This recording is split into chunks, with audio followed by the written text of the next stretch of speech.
Yeah. The cap. All righty. Well, welcome back to the Director's Chair. This is, again, our weekly live stream forum where we here at N2 Growth are exploring the intersection of leadership and creativity. And in our dialogue here, we've been looking at how we as leaders can sharpen our creative edge and ways that we can intentionally cultivate a more creative mindset in ourselves and ultimately fulfill our responsibility of bringing out the creative energy of our teams. So before we talk about today's topic, which I'm really excited about, let me do a little table setting of where we've been and where we're going. So we've had a couple of common threads in our discussions.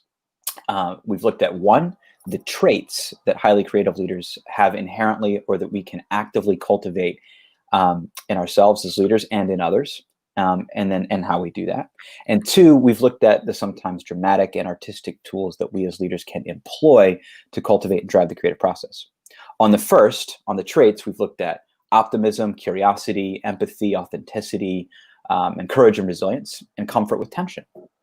On the latter, on the tools that we have at our disposal to help cultivate creativity in our teams and drive to creative outcomes, we've touched on storytelling, we've touched on improvisation and theater, or the lessons that we can take from the stage to the boardroom.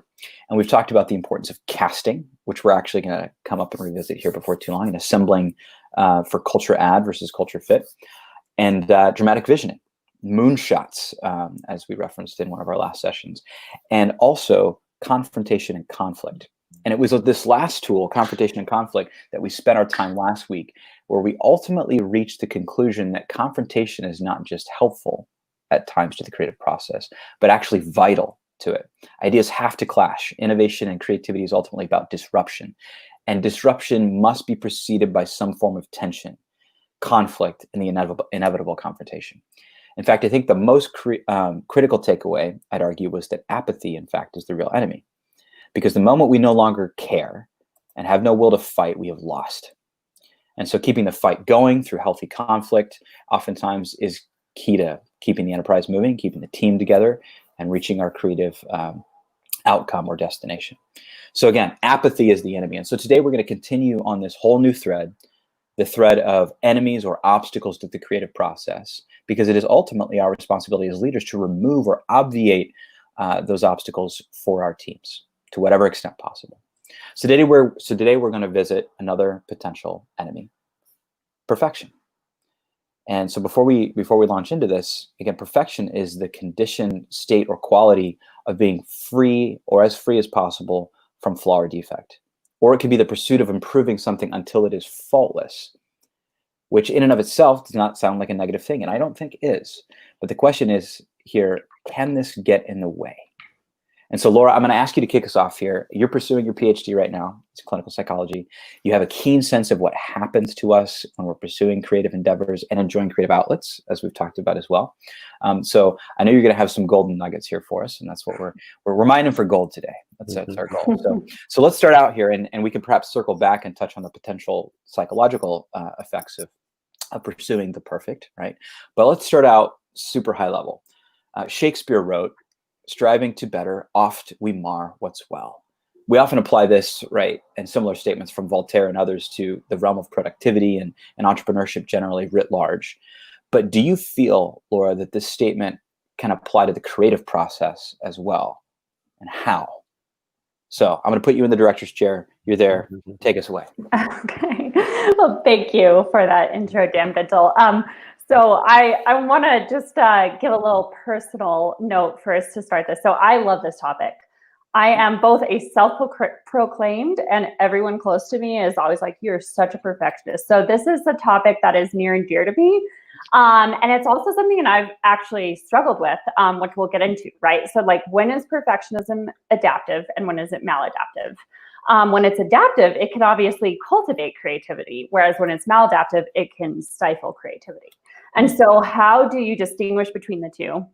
And if you are a perfectionist, because perfectionism is a personality trait, right? Mm-hmm. So it's something that's enduring. It's something that can be socialized, but it's also, we tend to see it in certain types of personalities, right? Like you hear of your type A personality. It might be also someone who is a captain, based on some of the psychometrics, or the driver. Tom, looking at you. So these are personality traits that you see consistently, right? Like you can expect it from a specific type of personality. And, I was the kid that I would, if I made a mistake in piano, I would stop and start over. And so like even in recitals and my teacher, this was when I was much younger, but my teacher would be like, you have to keep going. Like the audience doesn't know. They have no idea that you made a mistake. The show must go on. Yeah, like you just have to keep going. And I'm like, no, because like I will get through it flawlessly. In swimming, like I was just like, well, I'm never going to get disqualified. Like I'm just not going to get disqualified because I'm not going to make a mistake. And my parents were like, good luck in life, kid. So I just had to really learn to make mistakes and be okay with it. And so what is perfectionism? So perfectionism can be really positive because it is a key ingredient in things like overcoming adversity. So people who are perfectionists or have that tendency have an easier time overcoming adversity because they are willing to take on challenges and they're willing to learn and they want to kind of use that as a learning opportunity to keep forging ahead. So that's really positive, right? And that can be integrated into creativity where you're looking for creative solutions, you're innovating, you're collaborating, all of those types of skills. It's also seen in high achievers, right? Like you don't achieve high if you don't have some level of perfectionism. But when does it stifle creativity and when is it maladaptive? When it is not, the driver is not achievement, the driver is fear of failure. So instead of choosing your actions and instead of your attitudes being oriented towards achievement, it just becomes avoidance of failure. And that is so stifling to creativity and can obviously lead to a lot of unhappiness and other really negative psychological outcomes. Yeah. So it's really important to, kind of take a step back and say, okay, am I trying to be perfect because I'm so afraid of failing? Or am I trying to be perfect because that's what's necessary to meet this goal, right? So are you achievement focused? Or are you fear avoiding? And it's really interesting actually because millennials are seeing the highest rates of perfectionism. So in the last 30 years, traits and tendencies that we in psychology consider perfectionist traits and tendencies are the highest they've been, and they've just been going up over the past 30 years. So, I think and this is across genders and across cultures, which is really interesting. So, some theories are that there is more pressure on professional and academic achievement, and we're more aware of it because of things like social media. So you're looking around and you're like, whoa, like this person has that degree or they're doing this. Like, what am I doing? So we're all comparing ourselves. Exactly. Which is another thing, right? And we talked about in a previous live stream, comparison is the killer of all things, or joy, basically fill in the blank. And that's a huge part of perfectionism as well. And stifling creativity is if you're just afraid of failing and you're comparing yourself to others or to any different situation, you've immediately placed yourself in a corner and you don't lift your head to look around and see what creative solutions exist. This is really good, Lauren. And Tom, I want to kick it to you here in a second. Like, let's establish, we're on this thread of establishing just the importance of how we look at perfection. Could it be adaptive or maladaptive? And why we need to pay attention to this as leaders in the creative process too. You talked about some of the negative or potentially adverse effects of pursuing pursuing perfection when it's maladaptive too. I mean, I imagine that creates some anxiety, fear of failure. I mean, let's before we move on, let's establish just fully how dangerous potentially really this is as well. So, Tom, any other thoughts here? It's on this thread. Yeah, I mean, one of the things that I've always used in my background is just the Pareto principle that like 80% of outcomes are the result of 20% of the problem, right? And so you can try and get all 100% of the problems, but I mean, it's not really the bulk of where you're going to do most of the, most improvement. And that kind of, I equate that to perfectionism, and that, you can solve 80% of it by just finding the 20, right? Why look for the other 80% of the problems? Because it's only causing that really small minority of, a larger effect. And so for me, it's important to kind of remember that. And in other occupations like consulting that I was in before, management consulting, I call it, I mean, I'm sure you guys have heard it before. You try to call it boiling the ocean, and you try and you try and do everything, or analysis paralysis, where you're just getting deep down and deeper, and you just kind of get lost in, just analysis and getting that perfect answer, and you're letting, perfection be the enemy of good. At the point where you just need to do something. And so this is like Laura, I'm very passionate about this issue, because you see perfection everywhere, especially in social media. You see people's lives and they're portraying them only the good side, and you don't see the bad. And when you're comparing yourself to that, it's like, oh, well, where am I? I have these, like any normal person, I have bad feelings throughout the day. So why is this person always happy, right? How do I get there? How do I be perfect? And so it's important to remember, like Tom, to your point, like you've hit this before, these are highly curated social profiles that we have. Oh, big time. Absolutely. And it's easy to forget that, but I'm sorry. Go ahead. For sure. No. I'm kind of rambling on here, but I agree. And I think as a leader, it's important to see where it becomes the maladaptive versus, the adaptive kind of perfection in your individuals that you're leading. And I think when they're asking you questions, well, what about this, or what about that? And really trying to get like the nitty gritty, and to a point where it's like, okay, well, is it me prescribing the solution to this person? Because at that point, it's like, okay, it's just too much, right? Like, this is for, like, I gave this task to you to help. I trust you. You're smart. You're creative. I have faith that you will be able to get to the answer. Sure, you can put up a left and a right bumper, but you don't need to give that prescribed answer. Right. But and so if someone is asking questions and asking, well, what about this? What about that? There's a point where you kind of have to take a step back and say, okay, why are they asking all these questions? Are they afraid of failure? Do they need to make sure they have that right answer? And as a leader, I think it's best for them to just say, listen, you're in the position because you're there. I'm giving you full creative license. You have your left limits and your right limits, the bumpers. But listen, you have what it takes to get to that answer, and I have the faith in you that you will get there. And that just empowers them. It lifts that feeling of I need to be perfect off of them, and now they can really take a breath. They don't have to be as stressed. They need to get the exact right thing, and it's a lot more of an enjoyable experience when they're ideating and pulling in different resources, asking people questions, thinking in the recess of their mind to try and pull it for those facts forward, whatever it is. It's just a lot more enjoyable experience. I think as a leader, you can kind of look for little clues like excessive questioning or things of that nature to really realize when it's becoming a maladaptive form of a perfectionism. Yeah. Tom, there's a point you touched on there. I want to tie this back to, we talked about Laura's background for a minute and her training, your background and training for a minute as well with business school, and my own sort of experience with it. It was, and tell me if you agree with this or not, but the ultimate, I think, outcome or goal with this training was getting comfortable making decisions with imperfect information, gathering as much as you could and getting comfortable moving on. And that was very helpful for me. Would you agree with that? And does that apply? Yeah. Quick, just because of my background and the military, you never go higher up without like an incomplete answer to a boss. And so when I went to business school in the civilian sector, it was a lot of retraining for me to say, okay, listen, it's okay to come forward, with an issue, with a problem to somebody, but I need to have some ideas of, how am I going to remedy this situation? How am I going to make it better? And the solution doesn't have to be a fully baked answer. It could be, ideation, and then you start questioning with your boss or your peers on what's the best way to kind of attack this issue, this problem.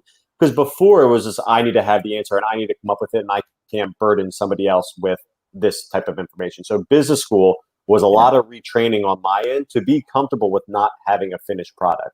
Really, that strength in getting to that end result is by bringing in different types of, the diversity piece, people from different countries, from different backgrounds, different socioeconomic areas of the country, and just being able to pull in these different resources together to come up with a decision. And it's not, it's not me coming up with the right answer myself, but it's being comfortable saying I don't have the answer. I'm just saying I don't really know what the best way is. Yeah. Let's start pulling resources in to get to that answer. And so business school was paramount in really retraining, my perspective on how to get to answers. Tom, this explains a lot. You've always struck me as, Lauren, I've got to know you quite well now. You've always struck me as someone who's very well balanced. And that explains now why, because you had the military training, which was as you described, sort of like conditioned you in one way. And then you had the opposite end of the spectrum, and it's brought you to a very comfortable middle. So I hope so. We'll see.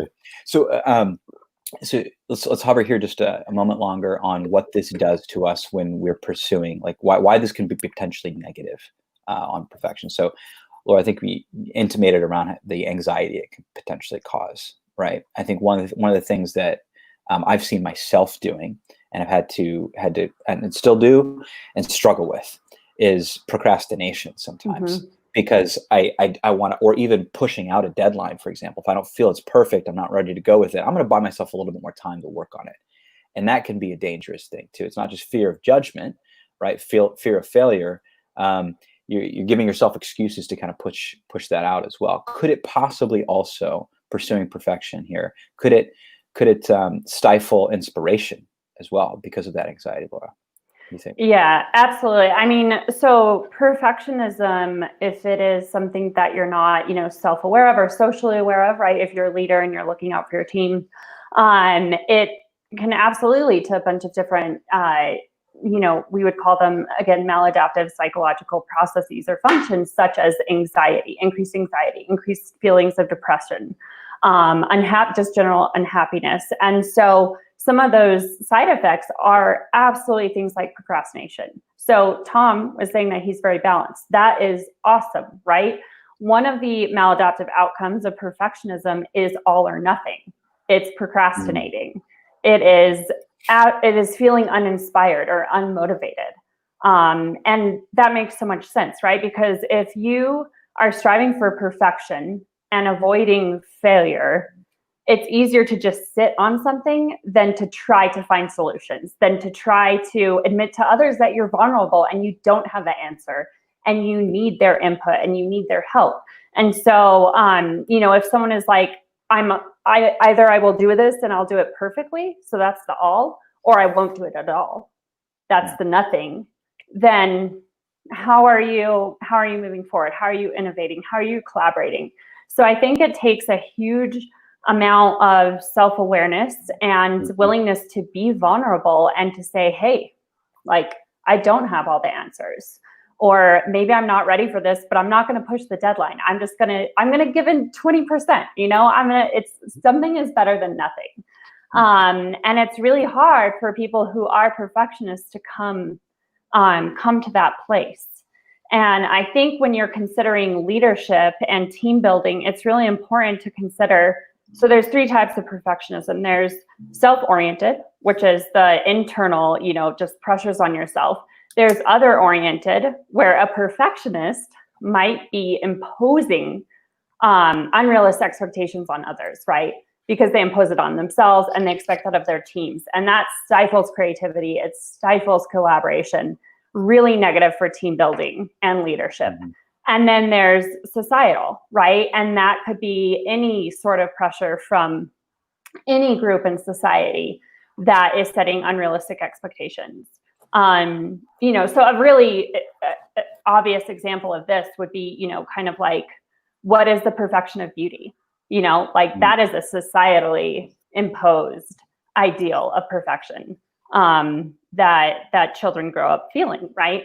And so it's really important for leaders to be aware of that as well. It's like, okay, so maybe I'm not a perfectionist, but am I imposing it on others? Or is someone within the team imposing that? And then being able to navigate that and recognize that is really important. Being aware of the unintended messages that you're sending. Exactly. Tom, you have a point there. I can see it on the tip of your side. Yeah, you can see it in my face. One of the things we talked about. Well, backtracking. Perfectionist, to the title of this show, right? Perfectionist kills creativity, and the reason, certain kind of perfectionism, and the reason why I believe that so is we talked about last week the importance of confrontation, right? Constructive confrontation and how that could be a good thing. However, when you have like perfection on a team or in a boardroom, and someone is coming, like spending all their time and at late hours of the night getting to that perfect answer, right? They spend so much time getting there, and then they're going to present it to the team, right? They spend so much time and they think that it's the 100% right answer. They're going to be a lot less receptive to different ideas and to really cultivate that end product, right? And then it becomes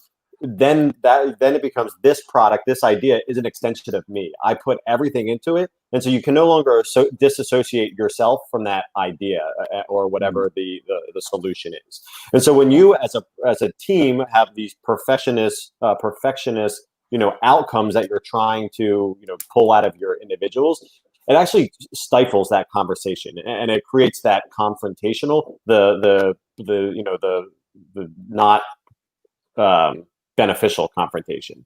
And so I think that's another reason why, when that happens, you can't bring in those different ideas, the diversity of thought. And that's how I think creativity really comes to a screeching halt. And so by putting that undue pressure of perfection on your people, it actually causes that uncomfortable confrontation that doesn't really have any benefit for a team. Mm-hmm. And I think you really got to be careful of putting that pressure on your team or your teammates or even on your boss, just because I think that's where it stifles that great constructive thought. Tom, this is a really good point. I want to hover on this for a second. So we talked about just the responsibility we have as leaders to remove a sort of a mindset or the negativities, the maladaptive version of perfection within our teams. But we as leaders, especially a lot of type A's, captains like yourself, Tom, perhaps, are naturally given to a certain form of perfection. We want to bring something, we want to bring excellence, and we can perhaps potentially confuse the pursuit of excellence with perfection itself. And if we are ourselves in that mindset and we're bringing that to our teams, we then have a situation where people are, one, not involved in the process, feel like they're seeing something that's near perfect and the leader's already made up his or her mind. And so they're less inclined to challenge it and engage in the creative process. And that's a really, really dangerous thing. Mm-hmm. So we need to remove that obstacle for ourselves first and involve others in the creative process very early on. We can't be trying to bring them perfection. And so before we I think the natural place for us to go here is how do we balance this obstacle? How do we fight this a little bit? And make sure that we're removing this obstacle, conditioning ourselves right. But before we go there, let's react to this for me, if you will. Tom, I think one of the things you were kind of getting at here is that I'll tie this back to Laura, your point on beauty, is that this is the kind of perception of beauty in society. I think there's some of the beauty of the creative process is that it is inherently messy. It's about the journey, not the destination, is a very old adage, of course, but the imperfection that is introduced into the process, the failures, the tries, lead us down different sorts of rabbit holes and tangents that ultimately produce something we had never planned on. And that's part of what's beautiful about the creative process. It's inherently messy, and so it requires courage in order to kind of bring something imperfect, put it out there, and be vulnerable in front of your people as well. Is that something you'd agree with? Let's touch on that for a second before we move on. I mean, without a doubt, being creative, you are putting yourself, your feelings, your point of view, diversity, right? The reason why you're coming up with a creative idea is from your own point of view. It has a element of you in it, right? And so if someone agrees with a certain aspect or disagrees with a certain aspect, of course you might feel a little bit, vulnerable, or they're attacking your point of view. And I think that's why it's just essential that you build that teamwork, that strong sense of team and of a common goal of what you guys are all kind of rowing in the same direction to make. And so before you can do anything creative, you got to build that team. You need to make sure you build that successful, those relationships that need to be formed. And you are putting yourself on the line, your ideas, your everything. It is a sense of vulnerability. that might be uncomfortable for some, and it maybe takes, you know, a few other individuals to be vulnerable first before other people feel like they can come to the table and show vulnerability themselves. But I'm telling you, it's a chain reaction, right? If you have 80% of people being vulnerable and the 20% not, chances are everyone's like, hey, like, what are your ideas? Like, why are you holding out? Like, come on, like, we would love to bring you to the table. It's infectious. People want to be themselves, right? People don't like to not be themselves. Well, at least Oh, it's exhausting. What I experience. Yeah, and if they're, you know, and if they're not, then it's exhausting. And so what it is you just really need to cultivate that feeling and that atmosphere of, you know, we're all in this together. We all have different perspectives. Of course, sometimes I'll be right. Of course, sometimes I'll be wrong. But it's like we're gonna roll with the punches, and together we're rowing in the same boat. And as long as we acknowledge that, then that vulnerability is no longer, you know, a weakness, but that's a strength, because it brings people's ideas to the table that otherwise wouldn't be there. Let's underline that for a second, Tom. I think it's just, I love that we're connecting this back to, and I think Ken, who's with us today, had made a similar point here around vulnerability. That's a really important element of the creative process, is very important here too. That we've got to be comfortable being vulnerable in front of our teams and putting something out there. That requires courage, and creativity is about taking risks, right? It's about disruption. That's gonna kind of destroy things here a little bit. So like, we've got to have courage, and that requires a degree of vulnerability with our teams. Just say, hey, this isn't perfect. I don't have the answer, guys. Like I need you to check this, check me. Let's get this to where it needs to be. Right. And to Ken's comment, like, that vulnerability, like, is that a sign of weakness? Like, au contraire, right? That's a sign of strength, to say like, hey, listen, might not have all the answers, but you do. Like, you have a great background, and this is your bread and butter. Like, come to the table, help us out here. That shows strength, to say, hey, this is an area I'm not all that, you know, comfortable with. It's not really a sign of weakness. It's a sign that you have faith in the team and the strength of that team to really pull everyone through. And so, you know, some people might, you know, say it's weakness, but, you know, wait for that end result comes out, and then you're sure as heck going to be, you know, the strong ones. Good call. So, so I think the bottom line here is, and let's talk about how we combat this. There's nothing wrong with perfection, Laura. To your point, like you start us off a good place. It can be adaptive or maladaptive. It's like the Force, right? It can be used for evil, it can be used for good. Like everything in life, it's got to be balanced with something else, and maybe that here is vulnerability and courage, perhaps as well. And I think it takes a degree of bravery to kind of put yourself out there, right? It's not easy, but like, we've all got something important to say. And if we truly believe that the world needs our creativity, we're going to have to overcome that, put it out there.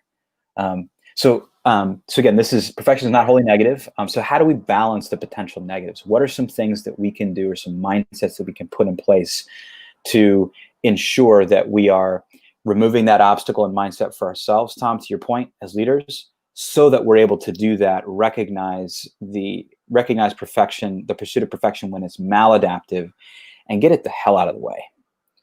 What can we do here? One thing that we say kind of kills creativity sometimes is process, right? And you kind of want to avoid process because it gets a little too systematic, but you can use process in a way that does spur creativity. So, you know, let me kind of dig in that a little bit. If people know the process of bringing an idea to the table, and so you go, okay, Tom, go off, and then tomorrow come back with like a first draft of what that right solution is. Then from there, we're going to ideate on that as a team, right? We're going to ideate that as a group for about an hour and a half. Then we'll go and do breakup groups for, 2 hours. Then we'll come back together, whatever. Like, you put a process in there, but you let people know up front that, hey, I shouldn't be coming in with a final answer, because it's going to get, chummed up and churned and come out better, right? But if you put that process in ahead of time, people know that whatever idea they're bringing forward is not just, going to the chopping block because what you presented that day is bad, right? They know that it's going to be, derived on it and come to a better solution when we divvy it up to different groups and then come back together. And so by illustrating that process that it will go through, people no longer take that personal effect that, oh, it's because I brought this idea forward that now other people are going to try and change it or whatever it is. You let that process be known ahead of time, so that when that, that confrontation or that change comes in place, that it's not, that you don't need to come with that perfect product, because it's going to be, iterated on. Yeah. I love that. Yeah, because I think that there, some level of process is great for teams, because humans are inherently not always receptive to ambiguity, right? So if you have some sort of loose structure and some sort of expectation setting, then people are going to just feel better about the process, right? They're going to have some understanding of where they're going and why, and that also helps to build cohesion and help to develop the why of the team, right? So really important. But I think it's really important to be like, embrace the messy. You know, to your point, Dan, like life is messy, right? And being able to be vulnerable it takes courage, right? And that's something we've talked about that is so important. You know, one of the things that I think is so interesting is nature is not perfect. If you are in nature, you realize how imperfect it is and how that is often what is most beautiful, or that is what you view as strength. I mean, I'm in the woods all the time, and there are these ponderosa pines that are The literal woods, just to be clear. Literal woods. Well, could be probably interpreted in multiple ways. But when I'm literally in the woods, there are these ponderosa pines that are huge, and they're hundreds of years old. And some of them have so many lightning scars. I mean, these scars dig so deep into the trunk of this tree. And some of the trees get killed from it, and some of them survive, and they just build up scar tissue. And that can actually be really helpful for them. And so I think of that as a metaphor for life and a metaphor for the messiness and the vulnerability of embracing the journey, right? And so I think, to Tom's point, it's important to have that structure, but let it be loose, let it be flexible, and you know, encourage nimbleness in your team. But also, you know, like, make a mistake, be messy, you know, like that's why I love things like whiteboarding sessions, you know, because it's like, let's just get people in the room and just write everything down. Like, no answer, no idea is off the table. You know, or you think about the artist that's standing in front of a blank canvas and they're just kind of like slashing paint on it, or the musician that's just like trying notes, you know, like that is creativity. And that's also embracing the mess, because that is what ultimately gets you to your end goal. It just might be different than what you thought. So pulling out two. Tom, go ahead. Then I'll yeah, I was gonna say, I think also that messiness is like a trained comfort too, right? The more you can do like a whiteboarding session, and it might be really uncomfortable for some people at first, right? For me, when I went to consulting and to go up on a whiteboard and start doing stuff, which, you know, I'm a bit of